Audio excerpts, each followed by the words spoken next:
To infinity and beyond, we take a look at some of this year's highlights in space. Hello, I'm Arnold Naidu, and this is The Heat.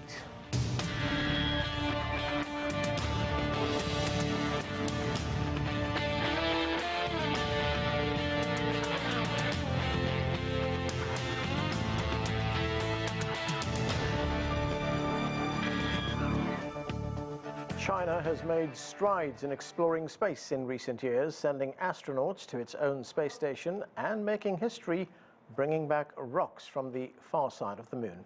There are currently 77 space agencies around the world, 16 of which have launch capabilities. And as 2024 comes to a close, space companies across the planet show no signs of slowing down. CGTN's Jim Spellman has more in this report. 2024 was a busy year for space exploration. In April, China sent a 3-person crew to the Tiangong space station, part of an ambitious plan to send taikonauts to the moon by 2030. That crew returned to Earth safely in the fall, replaced by another 3-person crew, including China's first female spaceflight engineer. I want to meticulously complete each task and protect our home in space. I also want to travel in the deep space and wave at the stars. China's Chang'e 6 lunar probe returned samples from the far side of the moon, a first in lunar research, establishing that volcanoes were erupting on the mysterious far side of the moon billions of years ago. It has a different history to the near side of the moon, and understanding those details will tell us a lot about the formation of the moon and also the formation of Earth. And China launched the Long March 12 rocket, the first launch from China's new commercial spaceport, the Wenchang Commercial Spacecraft Launch Site. Our achievements over the past 2 years have been validated. What we have accomplished is a success, and it proves that our team is highly capable. Russian cosmonaut Oleg Kononenko broke the record for most time spent in space. By the time he returned to Earth in September, he had spent 1,111 days in space over 5 missions. NASA, the U.S. space agency, launched the Europa Clipper bound for an icy moon of Jupiter that may have the conditions to support life, and said farewell to the Ingenuity Mars Explorer, the first helicopter to operate on Mars. It was only supposed to operate for 30 days, but lasted 3 years before sustaining damage in January. And researchers have concluded that a meteorite from Mars that landed on Earth contains evidence that hot water was present on the red planet billions of years ago. Private space companies play a large role in the U.S. space scene. Blue Origin and Virgin Galactic both launched successful short trips into suborbital space. Texas-based Axiom used a SpaceX Crew Dragon to deliver 4 crew members to the International Space Station, and SpaceX's largest craft, dubbed Starship, flew a successful unpiloted test flight, and for the first time, the heavy first-stage booster was recovered by robotic arms back at the launch pad. But it was a difficult year for Boeing. The aerospace giant's Starliner made its first crewed mission in June, successfully delivering 2 U.S. astronauts to the International Space Station. It was supposed to return them to Earth after 8 days, but NASA concluded Starliner might not be safe and sent the Boeing craft back with 2 empty seats. Instead, the American astronauts are slated to return to Earth early next year on a SpaceX Dragon, which is already docked at the ISS. The decision to keep Butch and Sonny aboard the International Space Station and bring the Boeing Starliner home uncrewed is a result of a commitment to safety. Boeing and NASA are studying Starliner to determine whether it can remain a viable part of the U.S. space program. If Starliner is deemed unsafe, Boeing's manned space program faces an uncertain future. Jim Spellman, CGTN, Washington. There is much to talk about. Let's get to our panel. John Zarrella served as the principal correspondent for CNN's coverage of the U.S. space program. Xu Yansong is the former director for international cooperation at the China National Space Administration. Also with us is Keith Cowing. He's the editor of NASAWatch.com. And Wu Lei is the chief editor, producer, and reporter for CGTN. Thank you to all of you for being with us. Wu Lei, let me start with you. You know, as I said in the introduction, to the show. China has some ambitious programs to become a global leader in space science. And if we look at some of the programs that China has, it wants to carry out more research into black holes. It wants to carry out more research into Mars, into Jupiter. It wants to look for habitable planets as well as extraterrestrial life as well. What can you tell us about these plans? Indeed, this is the first time that China unveiled its first ever national level development program for medium and long-term space missions.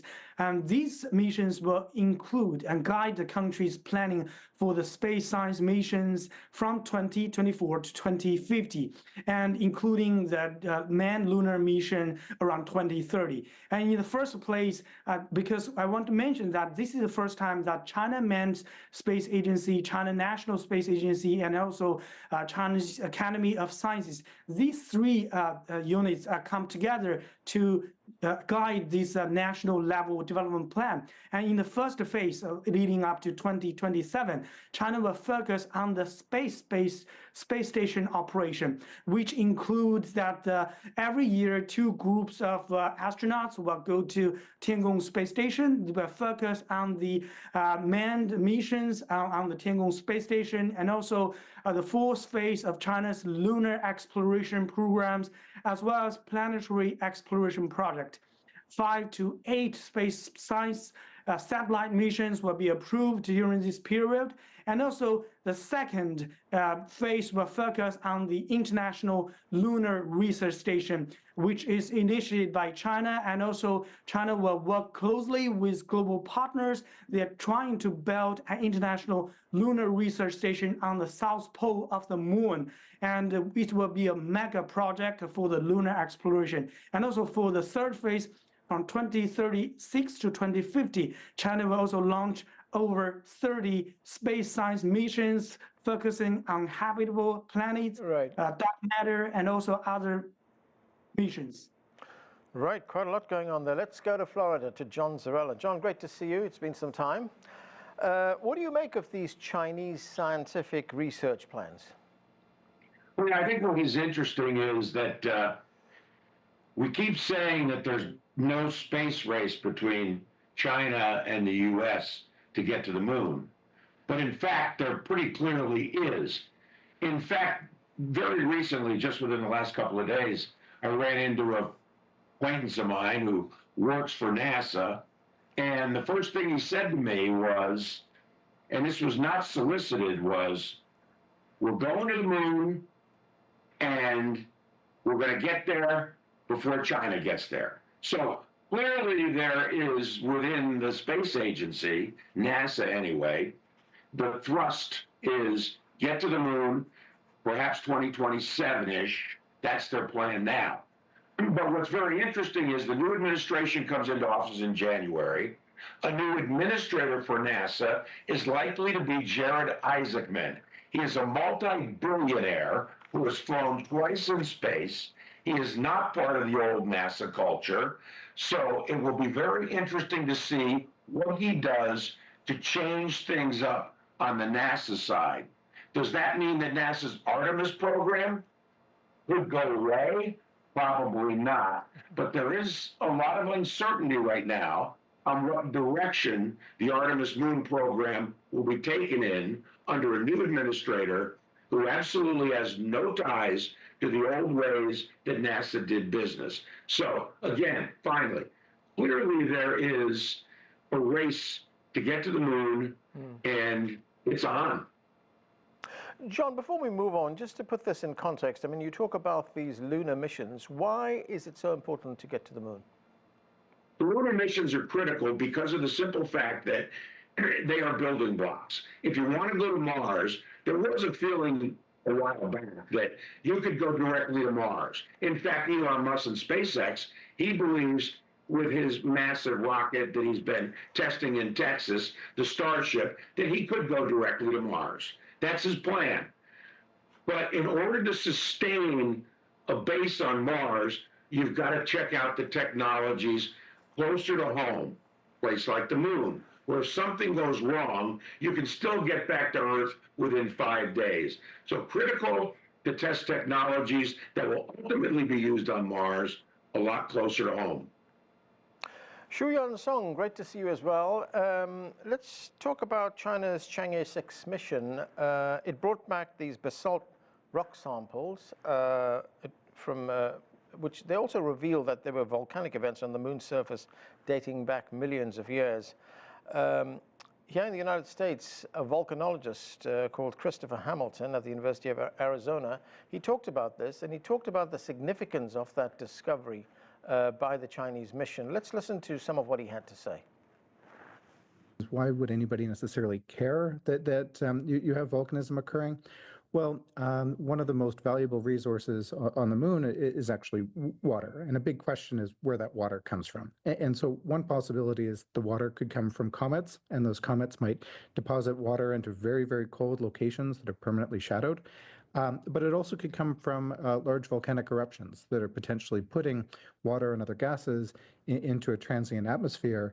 And so knowing whether or not volcanism is contributing to some of those ices is going to be a really important thing to determine if we can bring back volatiles. So Yansong, he talks about volatiles there. Those are substances which have higher vapor pressure. How does that work, and what is the significance of this discovery? Well, I think we understand that we're going to build a lunar planet scientific research lab near the South Pole vicinities. That also involves this deposit of lunar volatiles and water deposit. And water can be used for future generation of hydrogen and oxygen, which can be used for rocket propulsions. So these are very important resources that can be discovered on the South Pole, where we can have a more permanent base there, and we can build more facilities around that area so that we can use Moon as a stepping stone for deeper space exploration programs, which we can build a base with resources, with facilities, which can sustain future programs. That is one of the ideas that we build the Lunar Research Station that is also open for extensive international collaboration. Right, and this base that you're talking about that would be built in the South Pole of the Moon, would that be an unmanned base? Yes, at the first stage, we're going to build a facility that it's a robotic mission to sustain communications and resources and fuels and navigations. And that first stage, once completed, we will then let me put things into perspective. China had 3 lines running in parallels, as the previous guests have mentioned: the science mission, the manned mission, and exploration missions. The science mission including hardware, X-ray detections, dark matter detections, and quantum experiments. And the second line, which is the manned program, which is currently operating a station near the Earth. And third program is, of course, the Lunar, Mars, and deep space exploration programs, where we bring samples from the lunar surface by Chang'e 5 and Chang'e 6. And in the future, these 3 lines will be merged into one, where you can see in 2030, we'll put a man on the lunar surface. So all of these are in preparation for that mission. As you mentioned, that the first stage is going to be robotic missions to build this base first, and to sustain a human life on the lunar surface, so that in 2030 and beyond, we can use more of the facilities and bring all these 3 perspectives together for scientific goals. Right. Keith Cowing, NASA's Perseverance rover, it's been on Mars since 2021. It recently discovered a rock sample which offers potentially compelling evidence of microbial life on Mars. What can you tell us about this? Well, we're talking about astrobiology here, which is the search for life, on other worlds. And one of the ways that we learn how to do things on Mars is to do them on Earth. And you can go pick up rocks, and I just got one right here. I'm holding it up. It's from Devon Island. And if you look closely, you can see all these little lines that came from a meteor impact many millions of years ago. If you study these rocks further, you can get quite a story. Well, this rock, one of the rocks that they found on Mars that's interesting, has these little spots on it that if you know enough about how rocks form and react and how microbiology on Earth does things, This is what you'd pick up on Earth and say, yeah, there was a river here a long time ago and there was some life living here. Now, just because it looks like that from Earth and we see something similar in Mars may mean the exact same thing or something totally different. And, you know, the only way to really find that out is to keep going back and eventually send people. But let me toss something into what you had asked John earlier. There's what used to be easy to cover space because it was us versus the Russians. And there was America and NASA and a couple of companies. Now there's 5 new space companies a day. There's not just a race between China and the US to go to the moon. There's a race with Blue Origin and SpaceX to go to the moon. Oh, and the US and to go to Mars, either with NASA rockets or, no, here's my point. It's a multifocal collaboration, cooperation, competition thing going on. And it's much more interesting than it used to be. And with that comes many more opportunities for things that we haven't even thought of yet. But again, going back to the rover thing, Mars is sort of the big bright light that we're going to the moon to practice how to live in another world. But then we really want to go to Mars. So that's really the secret competition that's going on right now.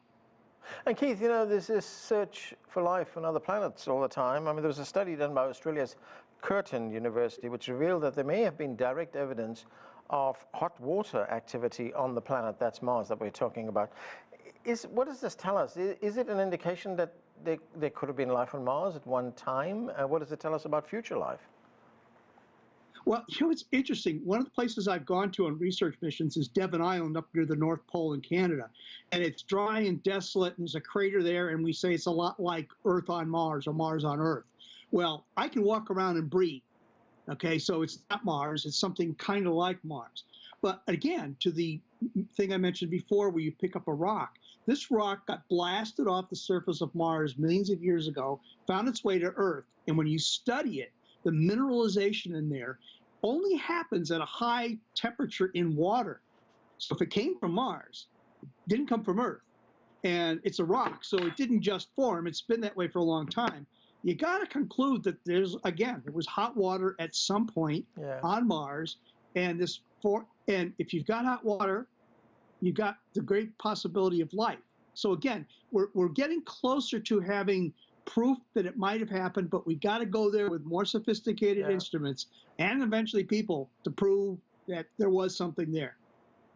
Wu Li, in October, China launched a spacecraft to the Tiangong space station. It carried 3 taikonauts. This is what the chief designer of China's manned space program had to say about the space station. Let's listen. Our space station is currently a 3-cabin configuration, but it is designed with the capacity to be expanded to twice its current size. In the next 10 years, we will focus on the fields of human science, life science, microgravity science, astronomy, and basic physics.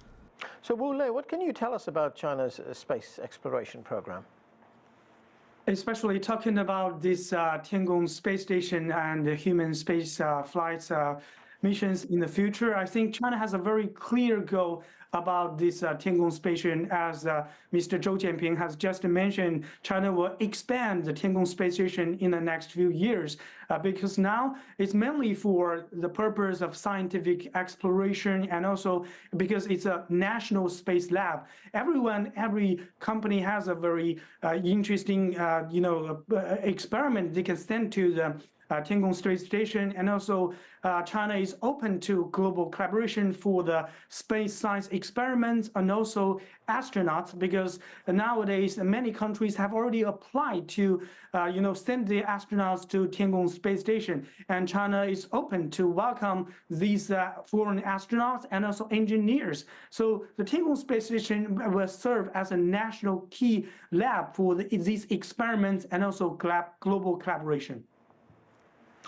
John, I want to talk about ancient galaxies and what they're telling scientists about dark energy. But before we go there, I was wondering if I could get your thoughts on what Keith was talking about a moment ago, on the fact that there are now multiple players in space exploration, both private and public.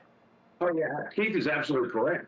You know, Blue Origin by the end of this year is hoping to launch its big, pretty heavy lift New Glenn rocket. So that'll be another launch vehicle in the mix. But at the same time, I'll go back to Jared Isaacman, the NASA possibly the NASA new administrator.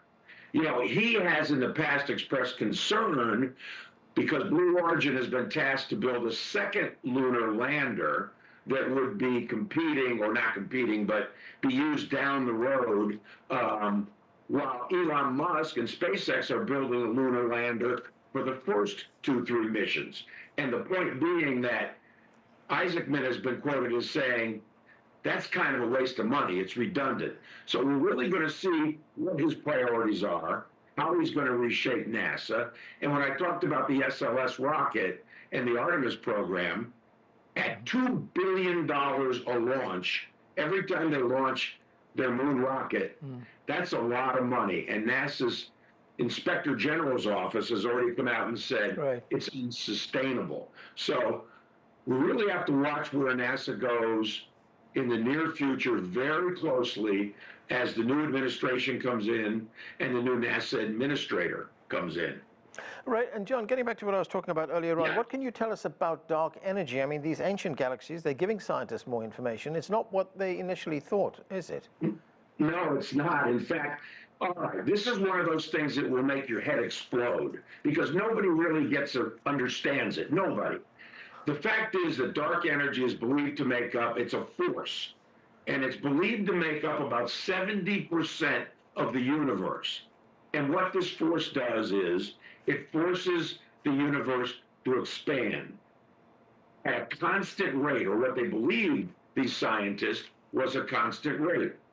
So now about 900 scientists from around the world got together using a telescope out of Arizona and studying, and they've come up with a 3D map of the 11 billion years of the expansion of the universe and how the galaxies are kind of clustered in certain areas. But again, 70% of the universe is made up of this mysterious dark energy. And now their thinking is that it's not a constant outward push, that perhaps this dark energy is slowing down or speeding up, or perhaps there's even another force at work. And the way they believe this would work is that if it's constant flowing outward the universe, it would go on forever. But if it's not a constant, if it's moving faster, the universe could expand so rapidly, scientists say, that at some point, billions and billions of years from now, it could actually rip itself apart. So, but listen, a lot can change. They still say they need a lot of research, studying to do before they can come up with any conclusions. And again, like I said in the beginning, it's something that will make your head explode, just trying to fathom it. Right. Yansong, China, talking about commercial space, the commercial space industry. China recently launched the commercial Long March 12 carrier rocket. And what's behind the accelerating demand in China for commercial space exploration? Well, I think the Long March 12 is the first one that launched from Wenchang. But before that, remember, we had more than 30 times of commercial launches throughout China in different areas. The active participation of commercial sector is an important supplement to the space program. Currently, we have more than 20 companies that's involved in the integration and testing and launching of rockets, more than 50 companies that are building satellites by themselves. So it's a booming industry, and also it's an important supplement, as I said, for technical and competence and capability and access to space. So I think these are very good and healthy competition market that can also encourage the investment from different parts of China to the space sector and to help build better technologies and better satellites and better launchers and to make it more cost effective to the industry itself. So launching a satellite may not be so expensive in the future. Keith Kang, in our report at the beginning of the show, we saw that Boeing's Starliner, which we talked about, made its first crewed mission in June, delivering 2 U.S. astronauts to the International Space Station. They were supposed to come back 8 days later, but they didn't for safety concerns. So the Starliner actually came back without a crew. How big a setback was that for NASA and for Boeing? Well, you know, there's an interesting thing. John just brought this up. The idea behind having 2 lunar landers was part politics, but it was like, if one doesn't work, we had the other to use. All right, there's a logic to that, but they got to work. And what happened with our access to the space station is there were 2 contracts put out, one for SpaceX, one for Boeing. Now, the SpaceX vehicle has operated as smooth can be, but the Boeing, for whatever reason, had problems that cost more. And so we may not be able to use it again, but within that is the wisdom of having 2 different ways to do things. Now, as we move forward, it's not just going to be, again, one big company and another big company. It's going to be many companies, and there are now other ways to get people up into space. So if Boeing doesn't fly this again, and I think it's sort of doubtful whether it makes sense financially for them to do so, there's not going to be a problem getting people up there, and there'll be other companies lined up ready to do it themselves. Oh, and by the way, the Starship that Elon Musk and SpaceX are building, it just totally changes the equation. So, just stay tuned. And as John will tell you, there's no shortage of things to cover in space right now. As a matter of fact, it's getting to the point where one person can't do it. Right. Wu Lei, I just got about a minute left, but I want to talk about the Long March 8A carrier rockets, which are scheduled to take off in January next year. Now, this is the primary vehicle for medium and low orbit missions. What does this do, and what does it do for the Chinese industry? This is a very important and key launch vehicle for the commercial launch services, because now we know a lot of companies are building low Earth internet services, and also the satellite internet constellation. And for example, the company in Shanghai, they're building Tianfan or G60 constellation. They're trying to launch over 10,000 satellites in the low Earth orbit. So that require very low cost and very high quality launch vehicles. So Long March 8A is advanced long and medium launch vehicle for these commercial launch services. So in the next few years, China will launch tens of thousands of satellites for these kind of internet satellite services. So I think that is very important, launch vehicles. Right, and that's where we have to leave it. Thanks to all of you for being with us. That is it for this edition of The Heat. I'm Anand Naidu in Washington, D.C.